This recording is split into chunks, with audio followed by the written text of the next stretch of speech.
Le Forum Radio J, Frédéric Aziza. Radio J. Bonjour à tous et bienvenue au Forum Radio J dont vous êtes l'invité, Jérôme Gage. Bonjour. Bonjour. Alors, à 3 semaines des élections européennes, si Jordan Bardella fait la course en tête, Raphaël Glucksmann paraît pouvoir être en mesure de créer la surprise. Sa liste, votre liste, place publique, talonne celle de la majorité de Valérie Ayé. Alors, sur quoi va se jouer la campagne? Sur les thématiques purement européennes, sur les dossiers franco-français, sur la politique migratoire ou sur les enjeux internationaux? Une campagne marquée à gauche par les attaques de Jean-Luc Mélenchon et de LFI contre votre tête de liste et vous-même à travers des accusations, on va dire, au relent antisémite. Est-ce à dire que la thèse de Manuel Valls sur les deux gauches irréconciliables prend désormais tout son sens? Mais pour commencer, Jérôme Gage, la situation en Nouvelle-Calédonie au bord de la guerre civile. La faute à qui? La faute à quoi? D'abord, c'est les bons mots, guerre civile. Il faut se rappeler que la dernière fois qu'il y a eu une guerre civile en France, c'était en Nouvelle-Calédonie entre 1984 et 1988. Et pourquoi je fais ce retour en arrière? C'est parce que pour justement penser les plaies de cette guerre civile et calmer la situation au long cours, il y a une méthode qui a été instituée en 1988 par Michel Rocard, confirmée par Lionel Jospin en 1998, reprise par tous les premiers ministres successifs, Manuel Valls, Jean-Marc Ayrault, et aujourd'hui, dernièrement, par Édouard Philippe, qui a été le dernier Premier ministre à réellement s'intéresser à la situation calédonienne et à rester fidèle, comme ses prédécesseurs, à ce rôle de garant d'une méthode de dialogue et de consensus. Et donc, il n'y a plus de dialogue et de consensus. À cause de qui? À cause de quoi? À cause du gouvernement qui a décidé de passer en force en imposant une réforme constitutionnelle en tournant le dos à la logique de co-construction avec les acteurs locaux. Quelque part par le Conseil constitutionnel. Non, mais même le Conseil d'État dit on a le temps jusqu'en 2025 pour organiser ces élections provinciales. Donc la bonne méthode, c'est de dire aux acteurs, on prend 3 mois, 4 mois, 5 mois, vous vous mettez autour de la table et on fait un accord global sur le devenir institutionnel de la Nouvelle-Calédonie et pas uniquement sur le mode électoral. Au lieu de ça, le gouvernement, il dit on fait cette réforme constitutionnelle. On met comme rapporteur du texte un député, Nicolas Metzdorf, très anti-indépendantiste. Bref, on donne l'impression de prendre parti, alors que l'État, jusqu'à présent, était garant du processus d'autodétermination. Et donc, aujourd'hui, nous, on demande, avec tant d'autres, suspension du processus de réforme constitutionnelle. Évidemment, aucun état d'âme. L'ordre public doit être rétabli en Nouvelle-Calédonie. Aucune complaisance. Ça vous paraît normal, hein? Vu les circonstances, oui. Vu les circonstances, oui. Et je pense à cet instant aux victimes malheureuses. Il y a déjà eu plusieurs morts en Nouvelle-Calédonie, côté Kanak et côté gendarmes. Et dans le passé, il ne faut pas qu'on reproduise. Il a fallu Gossana, la grotte d'Ouvéa, le 5 mai 1988, 19 morts chez les Kanaks, 2 morts chez les gendarmes, pour qu'on se pose et qu'il y ait une paix civile pendant 40 ans. 88 à la veille d'une élection, comme aujourd'hui à la veille des européennes. Exactement. Est-ce que vous dites la Nouvelle-Calédonie, c'est la France, comme l'ont répondu les néo-calédoniens à 3 reprises, 3 référendums, organisés depuis 2018, dans le cadre de l'accord de Nouméa? Oui, mais le dernier référendum, vous voyez, c'est un bon exemple. Oui. Premier référendum, 56% pour le non à l'indépendance. Deuxième référendum, 53%. Et le troisième référendum, rupture de la parole donnée, celle d'Édouard Philippe, qui avait dit il n'y aura pas de référendum entre le printemps 2021 et les élections c'est la France législatives. C'est un destin commun. Nous sommes engagés dans un processus d'autodétermination, voire de décolonisation. Et donc, c'est la question que j'allais vous poser. Oui. Puisque la gauche, notamment LFI, dit c'est une politique coloniale qui est menée par la France, par les autorités françaises de Nouvelle-Calédonie. Est-ce que vous dites la même chose? Non, moi j'ai dit que nous sommes engagés, c'était dans les accords de Matignon, nous sommes engagés dans un processus de décolonisation. Mais, vous savez, pour être très clair, moi je pense que l'issue, c'est de rendre la souveraineté aux Kanaks pour qu'ils la partagent avec les Européens. Voilà, c'est ça la démarche. Et on poursuit. Au passage, fin avril, je crois que c'était le 25 avril, 2 députés LFI, Daniel Obono et Bastien Lachaud, étaient en Nouvelle-Calédonie où ils ont rencontré longuement les indépendantistes. Quelques jours plus tard, les émeutes éclatent. Certains y voient un lien de cause à effet. Et vous? Non, franchement... Non, mais je vous pose la question. Non, franchement, moi je trouve sain que des parlementaires de toute sensibilité, et on l'a vu dans le débat, s'intéressent à ce sujet. C'est d'ailleurs le drame du gouvernement actuel. Il ne s'est pas assez intéressé à la complexité, à l'histoire du dossier. Donc, si des parlementaires vont là-bas ils n'ont pas mis l'huile sur le feu pour vous. Non, franchement... Alors, on poursuit. Dans l'actualité de la semaine, Jérôme Gage, il y a aussi cette attaque mardi d'un fourgon pénitentiaire dans l'Eure qui a fait 2 morts, 2 surveillants de prison. Est-ce le signe d'un ensauvagement de la société ? Le terme est chargé. Ce qui est certain, c'est d'une violence, puisque c'est extrêmement rare, des commandos de cette nature pour libérer un détenu pas identifié comme ultra dangereux, même s'il avait un niveau 3 pour l'extraction et pour l'escorte. Derrière le trafic de drogue. Hein. Évidemment, le trafic de drogue, c'est plutôt ça qui est le sujet de préoccupation. C'est-à-dire, on peut aborder le sujet du trafic de drogue par la question du consommateur, des points de distribution, les opérations que fait Gérald Darmanin aujourd'hui. Mais le vrai problème, c'est l'ampleur du narcotrafic. On va en parler. Au passage, votre collègue, je recite une collègue à vous, puisque vous êtes député, Mathilde Panot, elle a transformé dans un tweet l'exécution de ces 2 agents pénitentiaires en un accident de travail à travers un tweet, je le cite, qu'aucun agent du service public ne devait mourir dans l'exercice de ses fonctions. Qu'est-ce que ça vous inspire ? Je vois bien que vous cherchez à voir si à chaque fois c'est clean ou pas clean. C'est un drame. C'est un meurtre, quand même. C'est un meurtre, incontestablement, mais des meurtres d'agents chargés de la sécurité dans les conditions de travail, c'est aussi une manière d'illustrer qu'il y a des métiers dangereux. Voilà, donc ça ne me choque pas. Voilà, c'est pas pour minorer. Elle ouvre un autre sujet qui est un vrai sujet, les morts au travail, et aussi chez les policiers et chez les pompiers qui manifestaient cette semaine. Et chez les policiers, ils disent, vos amis, la police tue. Hein. Oui, mais moi, c'est pas une expression que j'utilise. Voilà. Une attaque meurtrière contre ce fourgon de la pénitentiaire, sur fond, comme vous l'avez dit, trafic de drogue. La solution est-elle de renforcer la lutte contre le trafic et les trafiquants de drogue, ou, comme le réclamaient LFI et ELV, de légaliser le cannabis ? Je trouve que la bonne lecture, c'est un télescopage de calendrier, c'est le rapport que mon collègue Jérôme Durin, sénateur socialiste, a remis le jour même. C'est une pure coïncidence. Où d'abord il pointe l'ampleur du narcotrafic et une sud-américanisation de la France et les ramifications à tous les étages. C'est-à-dire de la corruption de basse intensité pour éviter qu'on soit poursuivi, pour avoir des informations, etc. Ou pour pouvoir continuer depuis la prison à contrôler ses points de deal, voire à diligenter des opérations de représailles. Justement, le criminel qui a été exfiltré. Et en aval, tout un système parce que le vrai sujet, Jérôme Durin le posait la question, c'est où va l'argent ? Les milliards de ce narcotrafic, ils s'évaporent par des canaux de crypto-monnaie, parfois par des canaux bancaires, et parfois par des chambres à l'étranger avec des chambres de compensation. Peut-être même à Dubaï et ainsi de suite. À Dubaï, il prend l'exemple des chambres de compensation avec Dubaï. Donc, dire que c'est que le problème du consommateur, c'est aussi le problème du consommateur.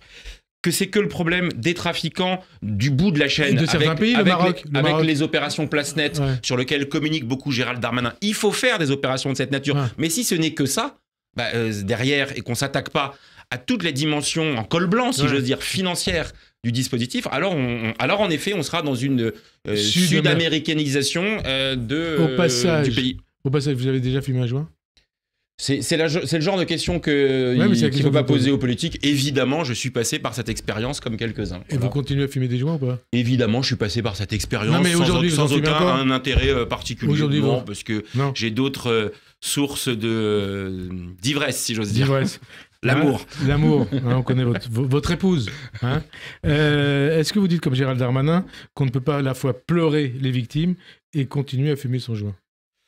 Non, mais c'est la question que j'évoquais. Est-ce que les consommateurs de cannabis ou de cocaïne ou d'autres drogues, d'ecstasy, ainsi de suite, ont du sang sur les mains ? Ils ont en tous les cas une part de responsabilité, mais dans ce cas-là, il faut à l'autre bout de la chaîne, les banques qui ferment les yeux sur les opérations de blanchiment et de circuits financiers, elles ont aussi du sang sur les mains. Donc oui, c'est un combat multifactoriel. Vous avez posé la question, moi je ne veux pas l'éluder, parce que c'est un débat sur lequel je ne suis pas certain d'avoir la réponse sur la question de la légalisation. Voilà, c'est-à-dire au bout d'un moment, quand on se rend compte que ça a échoué dans ces proportions-là, que ça mobilise autant de forces de police pour des résultats aussi médiocres, la question, il est légitime de la poser dans le débat public. Et ce n'est pas une approche permissive, c'est une recherche. La prohibition aux États-Unis dans les années 30 non, mais justement, la prohibition, on voit que ça marche pas. Vous avez raison. Donc après, est-ce que c'est un encadrement par la puissance publique ? Est-ce que c'est une légalisation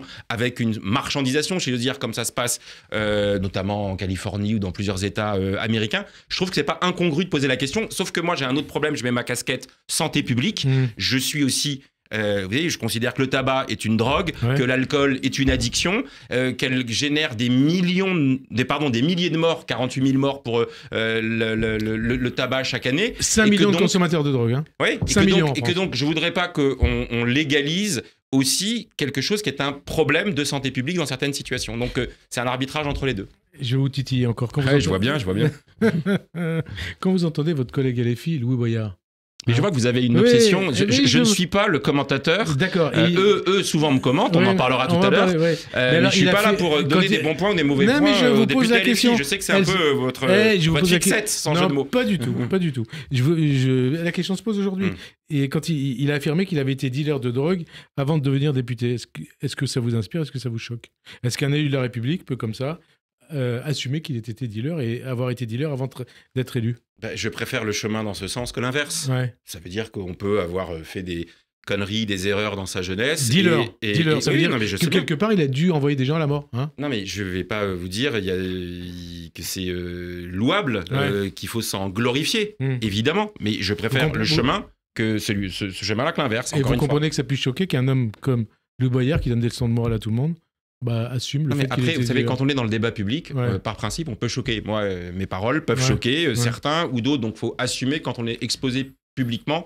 Et donc, quelle que soit son origine, les gens disent, son bord politique évidemment, disent des bêtises, et ben on peut être cloué au pilori, c'est pas choquant. Question peut-être plus sérieuse, les européennes. Les Voilà. européennes, Jérôme Gage. Sur quoi va jouer la campagne? C'est les questions que je vais vous poser au début de cette émission dans l'introduction. Sur des thématiques purement européennes, sur des dossiers franco-français, sur la sécurité, la politique migratoire ou les enjeux internationaux, ou sur tout à la fois. Évidemment, sur tout à la fois, parce que quand les gens vont un dimanche voter, eh bien, ils sont pas uniquement un électeur européen, ils sont un habitant de leur ville ou de leur village qui a toute une série de problématiques. Donc, évidemment, ils s'intéressent à la question européenne, et c'est la raison pour laquelle la campagne de Raphaël Glucksmann, elle imprime. C'est parce que lui, incontestablement, c'est le modèle du parlementaire européen qui bosse sur ces sujets, qui est identifié comme tel, qui aime l'Europe, qui fait pas du tourisme avec des listes qui sont bougées. Voilà. On va en parler de ouais. Raphaël Glucksmann, n'ayez pas peur, Bon. mais d'abord, les thématiques de Eh ben campagne. oui, mais donc les thématiques, c'est d'abord et avant tout la construction européenne, les enjeux européens dans un contexte d'inquiétude sur le devenir même de l'Europe, sur l'intégrité territoriale, sur la guerre qui est à nos portes. Sur la question de la défense européenne. Et sur la défense, et aussi des préoccupations du quotidien. Le social. Le social. Vous savez, Le quand social, les gens, je vous disais, le contexte économique et quand les budgétaire. gens vont voter, Ouais. ils ont aussi leur bulletin de vote, il a plusieurs finalités. La vision qu'ils peuvent avoir de l'Europe, et c'est pas un gros mot de dire que c'est aussi l'occasion d'envoyer un signal national. Et donc c'est pour ça, je le redis, que le bulletin de vote Glucksmann, il permet de faire de la construction européenne, de la réorientation, de la fidélité aux principes et aux valeurs portées par les progressistes européens, et en même temps, de sanctionner le gouvernement d'Emmanuel Macron, voilà, parce que lui-même... Référendum pour ou contre Macron, Mais Macron attendez, c'est lui-même qui... Non, mais je vous pose la question. Évidemment. Évidemment quoi? Évidemment que c'est un référendum pour ou contre Emmanuel Macron, pour la simple raison que quand il envoie son Premier ministre, qui n'est pas candidat aux élections européennes, que je sache, faire un débat face à Jordan Bardella, et que lui-même envisage peut-être de faire un débat face à Marine Le Qu'est-ce que Pen. vous en pensez de ça?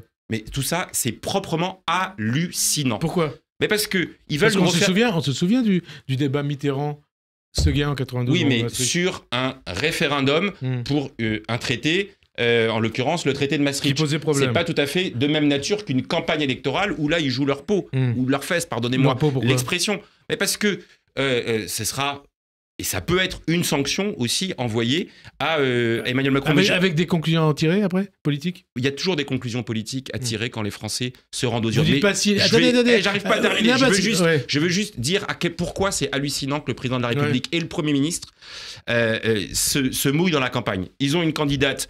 Ils l'effacent en faisant cela, premier problème. Et surtout, le deuxième problème, c'est qu'ils veulent réinstaller le clivage. Nous sommes les progressistes face aux nationalistes. C'est dangereux ça? Mais c'est surtout qu'il faut balayer devant sa porte. Pardon de le dire, mais moi j'en veux toujours beaucoup à Emmanuel Macron de nous avoir expliqué en 2017, je serai le principal rempart face à Marine Le Pen. 5 ans après, Marine Le Pen fait 5 millions de voix de plus à l'élection présidentielle et envoie 89 députés à l'Assemblée nationale. Et pire, parce qu'il faut aussi assumer ses responsabilités.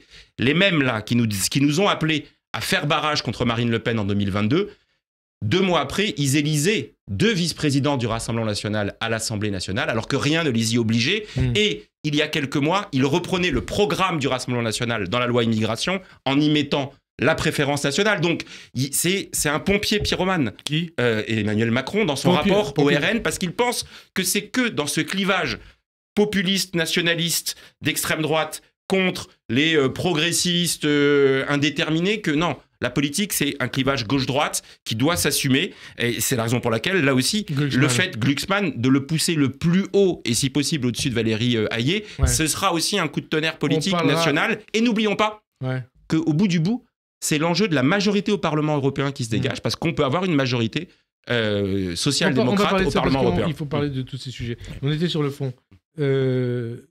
Le contexte budgétaire, financier et budgétaire, la dette et les déficits. Est-ce que, comme le disait François Fillon, il y a 17 ans maintenant, la France est un État en faillite? Manifestement, oui. Oui. Le mur de la dette, les déficits... Ça veut dire qu'on ne peut plus rien payer. Hein. Alors, le seul problème, c'est qu'on nous prête plus. Le seul problème, c'est quand on n'a pas le choix. C'est parce que le surendettement, on ne sait plus comment faire. Là, il faut venir toujours à l'origine, parce qu'on a l'impression que la dette, c'est tombé du ciel et que c'est la faute à pas de chance. La dette, c'est l'accumulation des déficits. Un déficit, ça naît comment? Trop de dépenses et pas assez de recettes. Le choix politique qui a été fait depuis 2017, c'est d'assécher et d'appauvrir les recettes de l'État. Il faut plus d'impôts. Mais en tous les cas, si les choix de baisse d'impôts qui ont été faits principalement sur les entreprises et sur les ménages les plus fortunés, ou des baisses d'impôts dont l'efficacité, je pense à la suppression de la taxe d'habitation, personne ne demandait la suppression de la taxe d'habitation. Personne. Voilà. Ça représente quand même un certain nombre de milliards. Vous savez, c'est 50 milliards de baisses d'impôts annuelles qui ont été décidées par ce gouvernement. Donc, si on était au niveau de fiscalité qui était celui à 2017, on ne serait pas à ce niveau de déficit public et donc avec une dette qui serait plus faible. Donc, à un moment donné, c'est d'ailleurs, je fais le lien avec la campagne de Raphaël Glucksmann, tax the rich, la taxe sur les super profits, parce qu'on nous agite en disant tax the rich, parce que je comprends pas l'allemand, qu'est-ce que ça veut dire? Non, c'est pas de l'allemand, c'est mon accent anglais qui est peut-être pas bon. C'est une blague. Oui, pardon. Vous m'avez désarçonné du coup. Donc oui, non, taxer les super profits, revenir sur des exonérations de cotisations sociales qui servent à rien et qui appauvrissent la sécurité sociale, rétablir l'impôt de solidarité sur la fortune, remettre la taxation des revenus du capital au même niveau que les revenus du travail. C'est quand même un peu aberrant dans ce pays que 1 euro gagné en travaillant est plus imposé qu'1 euro gagné parce qu'il a été placé sur des marchés boursiers ou dans l'immobilier. Attal a annoncé des choses pour le débat budgétaire de l'automne prochain. Vous savez, c'est simple. On rétablit la flat tax, on supprime, la flat tax, c'est-à-dire le prélèvement libératoire au lieu de l'intégration dans l'impôt progressif. Et on révise toutes ces aides et en tous les cas exonérations qui ne produisent pas de rendement. Moi, j'avais travaillé, par exemple, sur les exonérations de cotisations sociales sur les salaires les plus élevés. On avait établi qu'elle n'avait aucun impact sur l'emploi. Par exemple, cette mesure, c'est 1,5 milliard d'euros. Voilà. Autre dossier, un dossier qui vous oppose d'ailleurs au sein de la gauche, le nucléaire. C'est quoi? C'est une chance? C'est un atout pour la France? Ou c'est une filière à remettre en cause, comme le font vos, entre guillemets, camarades sociodémocrates en Allemagne? Je crois que vous alliez parler aussi de nos amis écologistes en France. Nous, la position, elle est claire. C'est une énergie indispensable dans une période de transition pour une décarbonation. Je sous-entendais la position des écologistes en France. Hein. Vous êtes quand même plus en faveur du nucléaire que... J'assume que c'est une énergie de transition dans la période... Nécessaire.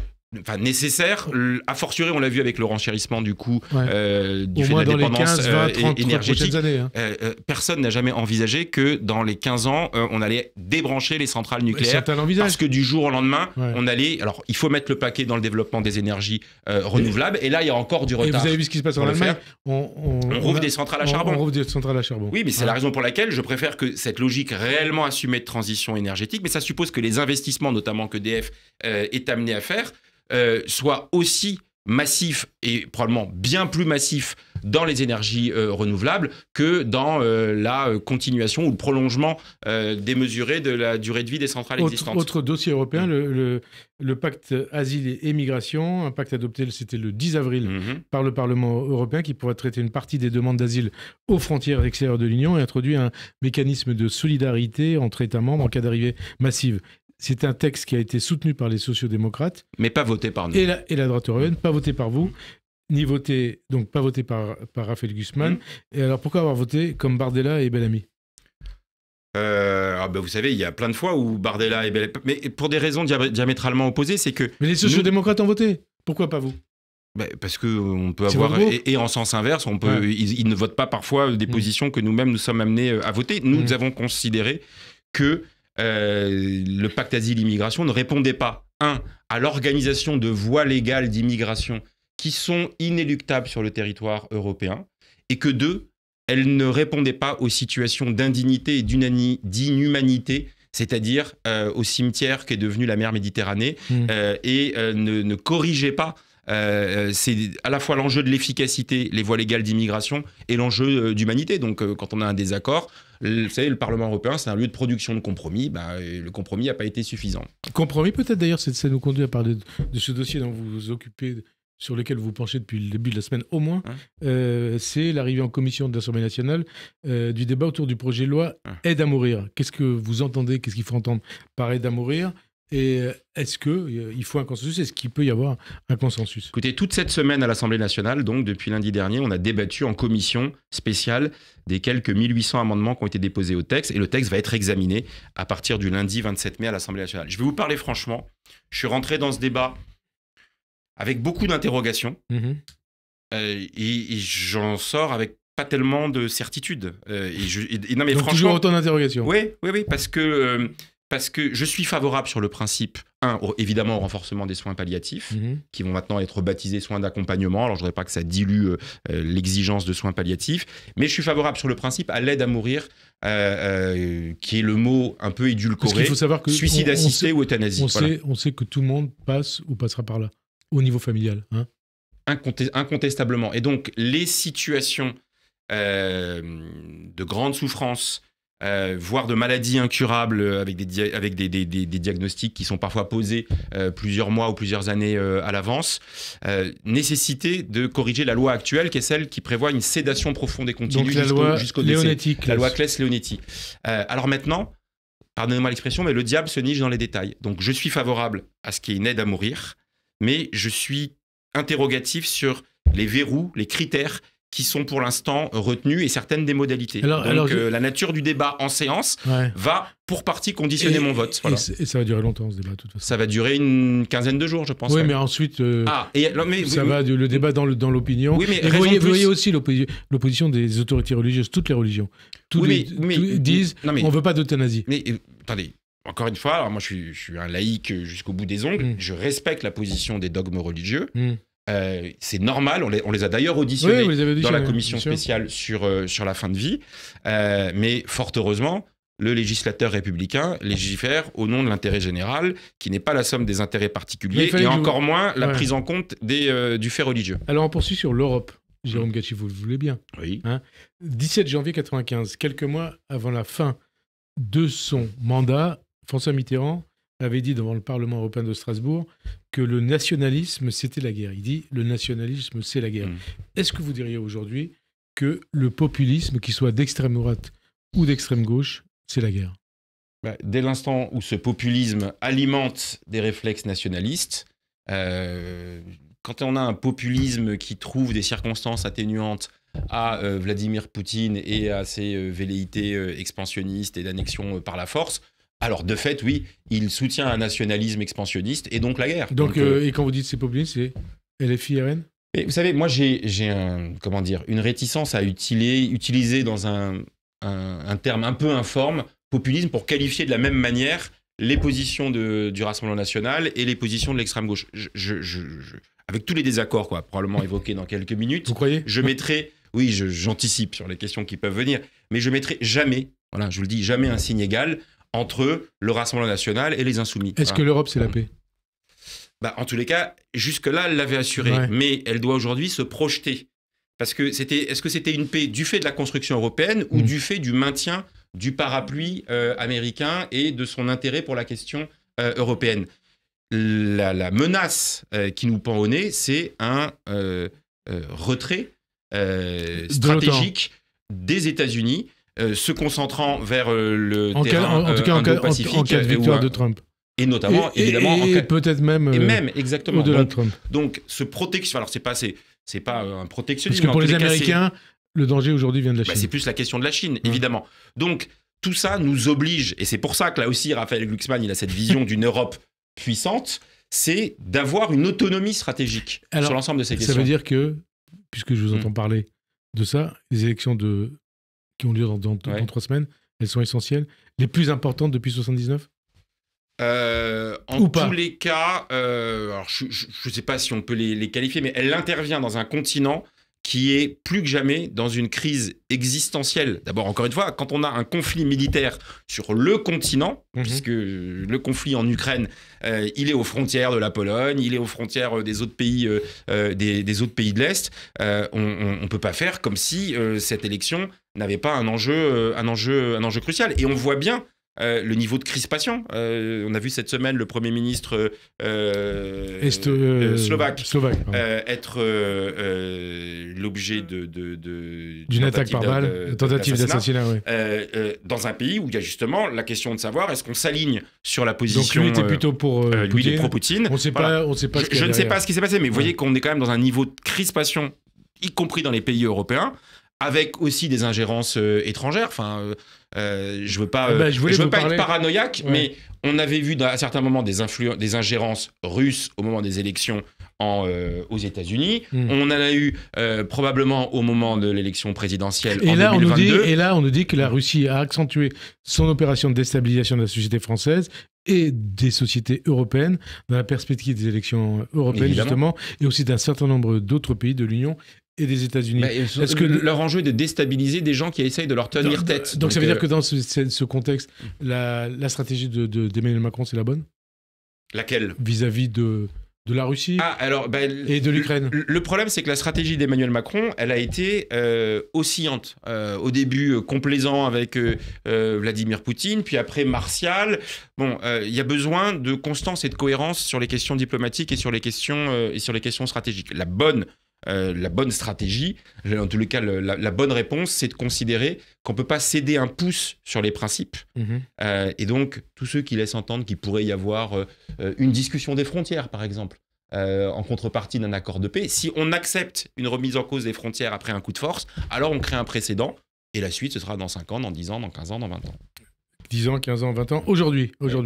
La campagne, toujours. Vous parliez d'Emmanuel Macron tout à l'heure. A priori, il fait campagne. Vous le regrettez ou pas ? Mais c'est ce que je vous disais tout à l'heure. L'idée de personnaliser on parlait du débat, mais il fait campagne ou pas ? Quand on va se déplacer régulièrement, est-ce que c'est un président en campagne ? Incontestablement. Incontestablement, mais parce qu'il a bien compris que... alors c'est à mettre à son honneur. C'est-à-dire qu'il ne botte pas en touche en disant je ne suis pas responsable de cette liste. C'est lui qui l'a faite, cette liste. C'est lui qui a décidé la tête de liste. Et c'est lui, jusqu'au dernier moment, qui a décidé qui figurait sur la liste. Je crois même savoir qu'il avait envisagé un temps d'aller à un des meetings de Valérie Hayé à la Mutualité. Et peut-être qu'il le fera d'ici la fin de la campagne. Donc raison de plus pour aussi utiliser le bulletin de vote. Et ça, notamment pour ceux des électeurs d'Emmanuel Macron, en signifiant la déception qui a été la leur. Et alors, ça veut dire que si Valérie Hayé a un score très médiocre, ce sera une sanction contre Emmanuel Macron ? Aussi. Et ça veut dire qu'il devra partir ? Qu'il devra dissoudre ? Moi, je demande pas un réflexe gaulien, mais on doit toujours tenir des enseignements de résultats électoraux. Donc, s'il continue comme si de rien n'était, sans percevoir le mécontentement des Français sur les sujets des services publics, de l'hôpital, de la santé, évidemment. Changer de Premier ministre ? Ça va ensemble, en général. Un échec, c'est l'échec de Gabriel Attal, il doit partir ? Non, mais vous voyez bien, le problème, je vous rappelle, et vous le savez mieux que quiconque, on est en majorité relative à l'Assemblée nationale. Donc aujourd'hui, il faut assumer un choix. Soit ils reviennent, mais plus personne ne voudra être complice de ça, dans la logique du en même temps, on est à la fois de droite et à la fois de gauche. Depuis 2022 au moins, et déjà de 2017, on a bien compris que le cœur penchait sérieusement à droite. Donc, s'il leur manque une majorité d'appoints, qu'ils proposent aux Républicains, est-ce que Gérard Larcher acceptera d'être le Premier ministre d'Emmanuel Macron ? Au moins, ça aurait le mérite de la cohérence. C'est-à-dire que pour vous, les jours de Gabriel Attal à Matignon sont comptés ? Le problème, c'est qu'il est venu sur un casting pour faire de la com. Il l'a fait très bien, incontestablement, même si ça s'essouffle un petit peu à l'usage. Mais le projet politique qu'il essaye d'insuffler, c'est plutôt des marqueurs à droite. Donc, autant prendre l'original plutôt qu'une pâle copie. Donc, Larcher et Matignon. Moi, je trouve que ce serait le plus cohérent. Simplement, après, le problème, c'est que fait la fameuse aile gauche de la Macronie, dont je ne sais pas si elle existe ou si elle survit aujourd'hui, qui pourrait trouver que c'est un peu fort de café. En tous les cas, à un moment donné, je parle de leurs électeurs, parce que les électeurs de gauche qui sont allés en sincérité, en pensant que ça allait fonctionner en même temps, peut-être qu'à un moment, c'est le moment de revenir sur une ligne plus assumée, plus claire. C'est-à-dire que vous appelez au vote utile aux européennes ? Incontestablement. Mais de quelle manière vous le dites ? Il y a un double vote utile. C'est un vote utile pour l'Europe, c'est un vote utile pour nos valeurs, c'est un vote utile pour le pouvoir d'achat, pour une certaine idée de la souveraineté, du protectionnisme écologique aux frontières européennes, et c'est aussi un vote utile pour envoyer un signal à Emmanuel Macron, si jamais on est très haut et devant la candidate Valérie Hayé. Et c'est aussi un vote utile en ce sens qui permet à la gauche de se rassembler sur celui qui peut justement passer devant. Un vote utile à l'intérieur de la gauche contre LFI ? Mais là, c'est pareil. Les gens, ils votent en se disant qu'est-ce qui correspond au programme que j'attends. Et donc, je suis convaincu que tous les indicateurs de sondage nous disent qu'une partie non négligeable d'électeurs de Jean-Luc Mélenchon au premier tour de l'élection présidentielle vont voter Raphaël Glucksmann. Et je pense qu'ils ne le feront pas que par dépit. Ils le font aussi parce que... Par adhésion ?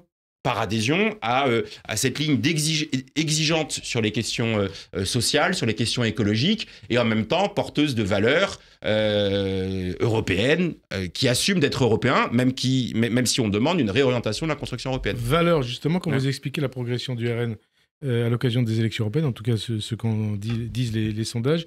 Robert Badinter, en 97, il avait fustigé ce qu'il avait appelé la lepénisation des esprits. Comment vous expliquez que 27 ans après, cette lepénisation des esprits soit devenue la réalité ? C'est incontestable. Comment ça s'explique ? Parce qu'on a laissé faire. Je vous prenais l'exemple tout à l'heure. Quand vous avez... De 2017, hein ?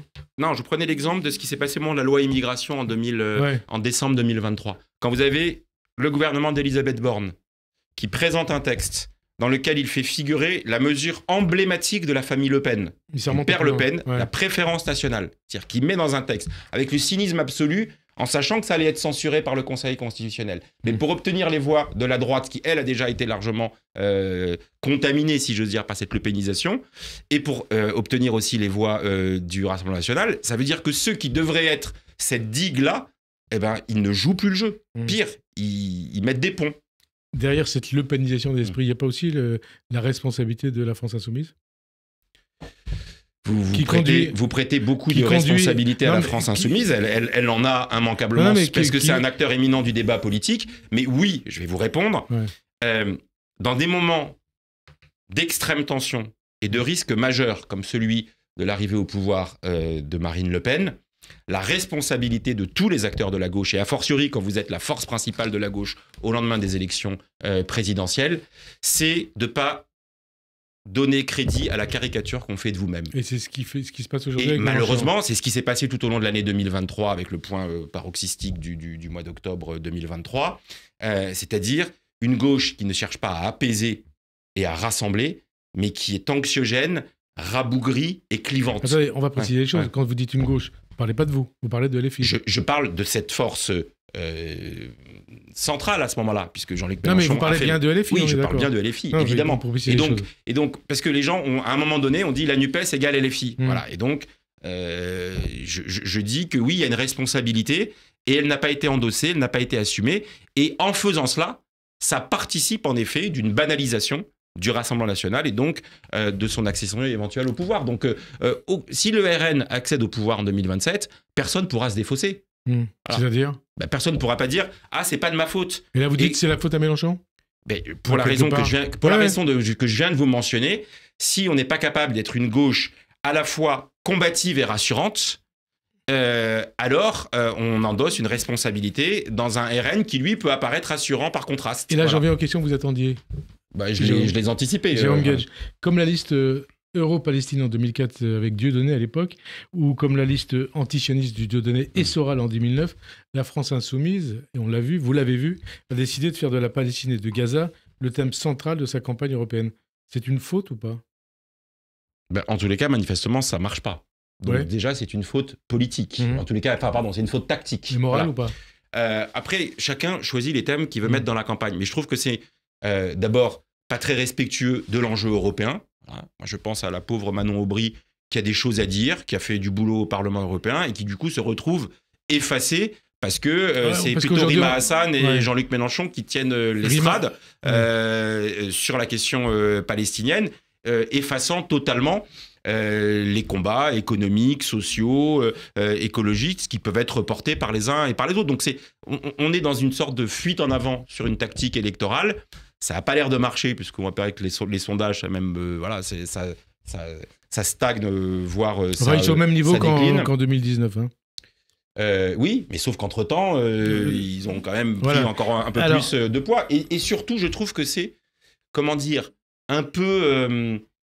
c'est pas très respectueux non plus de ceux auxquels on pense s'adresser. C'est-à-dire, on pense qu'on s'adresse à une partie de l'électorat en disant « vous allez être sensible à cette question-là ». Mais précisez à quelle partie de l'électorat? Bah, vous parlez à l'électorat d'origine...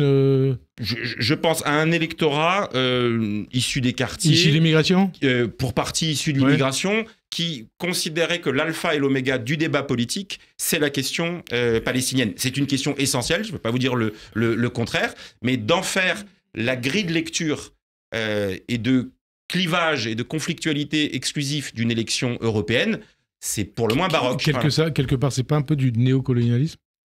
Je ne sais pas le qualifier en ces termes, mais en tous les cas, ça écrase tellement les autres débats européens que c'est pas très réglo. Voilà. Ce qui écrase aussi le débat européen, c'est un certain nombre de déclarations et de tweets et de propos relayés par les sites de LFI de Jean-Luc Mélenchon. Il multiplie depuis des années des tweets, des déclarations nauséabondes sur des personnalités d'origine juive. Après, Yael Braun-Pivet, Elisabeth Borne, Pierre Moscovici. C'est donc à vous qu'il s'en est pris. Il a fustigé votre positionnement dans le conflit au Proche-Orient en vous ramenant à votre confession juive, c'est bien ça, hein? Notamment, ouais. Notamment. C'est le point qui m'a le plus heurté d'ailleurs. Voilà, il vous juge coupable d'un recul net sur le conflit israélo-palestinien, mais surtout en cause, je le cite, l'ambiguïté de vos propos qui serait selon lui un signe dans votre milieu de fanatisme. Dans votre milieu de fanatisme. Et en conclusion, vous accuse d'avoir renié les principes les plus constants de la gauche du judaïsme en France. Ça vous fait quoi d'être la cible d'attaques antisémites de la part de votre ex-ami Mélenchon, avec qui vous avez milité au PS dans l'Essonne? Oui, j'ai commencé. Mais je dis pour nos auditeurs. Y a... Ce que vous lisez là est un texte qui a été écrit par Jean-Luc. Écrit dans pesé, ciselé, avec une phrase que vous n'avez pas mentionnée qui est celle de dire qu'il est amusant de me voir gigoter autour du piquet où me retient la laisse de mes adhésions. Voilà. Donc, et il cite Netanyahou aussi. Donc, moi, ce qui me choque, ce qui m'a choqué, ce qui m'a révulsé à nouveau, c'est pour quelqu'un d'aussi fin, qui sait le pouvoir des mots, a fortiori quand ils sont écrits, puisqu'il ne pouvait pas ignorer que ces mots-là allaient déclencher les types de questions que vous me posez en disant est-ce que ça a des relents antisémites. Et vous dites quoi? Ça veut donc dire qu'il souhaite qu'on se pose la question. Et vous répondez quoi? Et le simple fait de vouloir qu'on se pose la question, de flirter avec les lignes, d'être dans l'allusion, d'aucuns diront l'ambiguïté, mais pour moi, il n'y a plus d'ambiguïté. Il y a délibérément l'idée, et c'est aussi la chose qui m'a le plus heurté, puisque vous l'avez mentionné, c'est d'expliquer que mes prises de position, sur lesquelles je vais revenir dans un instant, sont dues à votre judaïsme, à vos origines. trahissent la gauche du judaïsme. Ouais. Et je l'ai dit, c'est la première fois dans le débat politique qu'on m'essentialise. L'extrême droite, vous n'avez jamais dit ça, hein? Jamais l'extrême droite. J'ai pu recevoir des courriers anonymes, etc. Mais jamais un dirigeant, quel qu'il soit, dans le débat politique, a considéré que mes prises de position pouvaient s'interpréter parce que j'étais juif. Vous savez... et je me disais d'ailleurs... Marc Bloch a cette phrase « Je n'évoque jamais mes origines, sauf face à un antisémite. » Et vous dites la même chose de Mélenchon? Je n'évoque jamais mes origines, sauf face à toi, Jean-Luc, qui est antisémite. C'est lui qui évoque mes origines. Oui, mais vous dites, comme Marc Bloch... Et donc, de fait, il crée... Je sens que vous avez mal, vous êtes blessé. Non, mais c'est blessant parce que, non, je vais vous dire, j'évacue totalement la dimension psychologique, personnelle. La déception et la colère sont là, incontestablement. Moi, j'ai une colère politique parce que ce qu'il fait là est l'illustration de ce que j'évoquais tout à l'heure, à savoir conflictualiser, cliver dans le débat politique. C'est ne pas jouer le rôle d'une gauche de rassemblement. Et d'être dans l'incapacité, du coup, d'exercer le pouvoir. Il s'enferme, il se rabougrit, il se rétrécit. Là où notre responsabilité, c'est en étant fidèle à nos principes. Moi, je vous le dis, hein, parce que je veux quand même dire un mot. Moi, je suis un sioniste pro-palestinien. Je suis pour la solution à 2 États. Je ne suis pas un soutien de Netanyahou. Comme beaucoup en Israël. Je suis monté à la tribune d'un rassemblement devant le Trocadéro organisé par les collectifs le 7 avril pour les 6 mois. Et je me suis fait huer par des gens qui considéraient que parce que j'étais de gauche, dans le contexte actuel, j'étais infréquentable. Et dans le même temps, je me fais prendre à partie par Jean-Luc Mélenchon. Et donc, je vais vous dire, j'aime bien cette phrase de Jean Birnbaum, dans les périodes de brutalisation idéologique, où la haine, la dispute à la mauvaise foi, le discours qu'il faut tenir est celui qui vous met tout le monde à dos. Voilà, moi, je suis sur la ligne de l'universalisme républicain. Je suis sur la ligne d'un discours qui doit être courageux et nuancé, et pas de choisir un camp. Et le reproche que je fais à Meyer Habib ou à Jean-Luc Mélenchon, c'est l'espèce de campisme. Parce que Meyer Habib vous a pris à partie lors de cette réunion, cette rencontre du Trocadéro. Mais parce qu'ils disent aux gens, choisissez un camp. Ouais.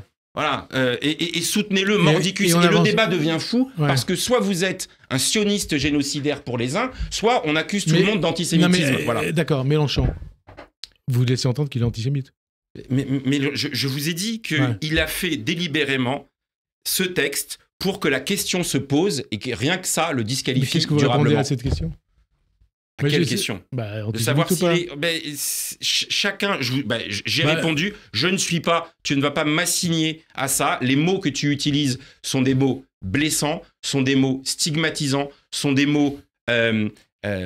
comment dire? Qui renvoient à une sémantique... antisémite. À une sémantique au Roland nauséabond qui a souvent été antisémite. Ouais. Jean-Luc Mélenchon, qui le 9 février avait assigné en justice Radio J et moi-même, suite à des propos tenus le 21 janvier dans l'une de mes émissions ici, par Amin El-Khatmi, qu'il avait qualifié d'ordure antisémite. Le 7 mai, Mélenchon a été débouté par la justice, condamné même à payer 2 000 €. Et il a publié la France Insoumise a publié ce communiqué. Chacun peut se demander si cette radio ne bénéficie pas d'une protection exceptionnelle. C'est le 13 mai. On y a vu ici à Radio J la reprise à son compte par Mélenchon de la thèse du complot juif, bien connue depuis le protocole des sages de Sion. Et vous? Ah, mais vous voyez, c'est les pointillés qui sont dessinés. Ça pue. Voilà, je peux pas vous dire mieux. Qu'est-ce qui pue? Ça pue de délibérément choisir des mots. On peut être en désaccord avec vous, on peut être en désaccord avec moi, mais on n'est pas obligé. Et de part et d'autre, moi je le dis, dire tout le temps et partout, c'est la grille de lecture, c'est des antisémites et on les renvoie à ça. C'est pas ça qu'il faut faire, mais par contre, on ne peut pas ne pas voir quand eux, délibérément, viennent flirter ou franchir cette ligne. Ce qui se passe dans les universités, Sciences Po notamment, avec des demandes de la part de l'EFI toujours aussi d'enseignants. Je crois qu'il y a une pétition de 1700 chercheurs qui demandent de la rupture des partenariats entre les universités françaises et les universités israéliennes. Qu'est-ce que vous en pensez? Mais je pense tout le contraire. Voilà. C'est-à-dire que moi, pour que ce soit clair, en plus je parle avec une autre casquette, je suis enseignant depuis 25 ans et je suis membre du conseil d'administration de Sciences Po, avant même d'être député, parce que j'y ai été élu par mes collègues enseignants. Et la position que j'ai défendue là-bas, c'est liberté de... Moi, j'aime pas qu'on ait envoyé les CRS à Sciences Po, je le dis, voilà, parce que il y a une tradition d'occupation, etc. Sanction absolue dès qu'il y a des dérapages. Voilà, il y a des enquêtes qui sont faites et elles doivent avoir lieu s'il y a eu des propos antisémites qui ont été prononcés. Et quant au partenariat, c'est le contraire qu'il faut faire. On a besoin d'avoir des liens avec la société civile, les intellectuels, les chercheurs, les universitaires israéliens et de pas surtout donner crédit à tous ceux qui veulent boycotter la totalité de l'État d'Israël. Je vais vous dire, moi, je n'utilise pas les termes apartheid. J'ai voté contre la résolution quand elle a été présentée à l'Assemblée nationale. Les termes génocide. le terme de État colonial entendu depuis 1948 et donc colonial à Tel Aviv. C'est pareil, ça. Voilà. Et les termes de boycott. Pourquoi je n'utilise pas ces termes ? Et parce que tout cela, il dessigne une volonté, c'est celle de la délégitimation de l'État d'Israël. Et de nazifier l'État d'Israël. Et donc, voilà, moi, je suis le plus farouche adversaire de Benyamin Netanyahou. Il a une responsabilité majeure sur les 10 ou 15 dernières années. Mais l'État d'Israël, et c'est pour ça que je dis que je suis sioniste, je suis en faveur d'un État d'Israël. Et je suis pro-palestinien parce que je suis en faveur d'un État palestinien. Et si on pouvait juste dire simplement ces choses-là sans que ce soit impossible d'avoir cette nuance, on s'en porterait mieux. Et pourtant, le Parti socialiste a demandé la suspension de l'accord d'association entre l'Union européenne et Israël. Vous l'assumez ou pas ? Non, mais alors, j'assume le fait que dans la pression diplomatique qui peut être faite, on agite un certain nombre d'outils pour menacer, de la même manière que Joe Biden a suspendu telle ou telle livraison d'armement. Annoncé, mais ça n'a pas été fait. Annoncé. Donc, tout ça se fait avec tact et mesure. Donc, mais là, vous êtes à l'aise avec cette proposition? Sur la suspension de l'accord, je suis à l'aise. J'étais moins à l'aise pour assumer, parce que c'était un point sur la question de la suspension de la livraison des armements, avec le critère de savoir est-ce que c'est des armements défensifs ou des armements offensifs. Voilà. Donc, je suis pour la protection des civils palestiniens. Je veux que les drames humains qui ont lieu à Gaza aujourd'hui cessent et que donc, en cohérence, Israël ne poursuive pas l'intensité de son intervention. Voilà. Dernière question, ça vous concerne. À entendre et à lire les attaques de Mélenchon et de ses amis de LFI contre vous, on se demande et on se dit que le leader de LFI fera tout pour vous faire battre aux prochaines élections législatives. Est-ce que vous êtes prêt à engager ce combat face et contre Mélenchon? Mais mon cas particulier. Non, mais ça nous intéresse. Puisque vous avez été l'un des artisans de la NUPES, oui. de l'accord. Mais je vais vous dire une chose, parce que vous l'avez un peu évoqué tout à l'heure. Je continue à penser qu'il n'y a pas de gauche irréconciliable, notamment parmi les électeurs. Par contre, là, on a maintenant la certitude qu'il y a des responsables politiques, et notamment à LFI, qui sont irrécupérables. Et donc. Et vous mettez qui là-dedans ? Je ne vais pas faire des listes, Bon.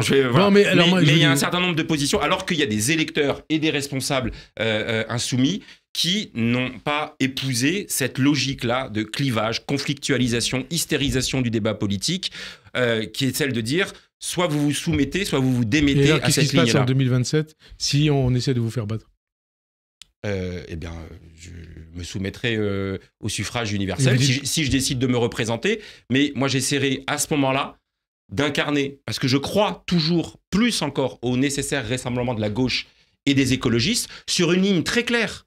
Moi, le programme de la NUPES, il ne me pose pas de problème sur le fond. C'est l'incarnation par Mélenchon et les siens qui m'a posé problème. Donc moi, je suis pour la rupture écologique, pour les questions sociales centrales, mais par contre aussi l'intransigeance sur les questions républicaines, sur les questions régaliennes, sur les questions de laïcité. Sur la morale. Et je pense que cet espace-là, d'une gauche très sociale, écologique, mais aussi universaliste et républicaine, cet espace-là, il est pas suffisamment incarné. C'est en tous les cas, moi, ce que je veux faire dans les années à venir. Merci en tout cas, Jérôme Gage, d'avoir répondu à notre invitation.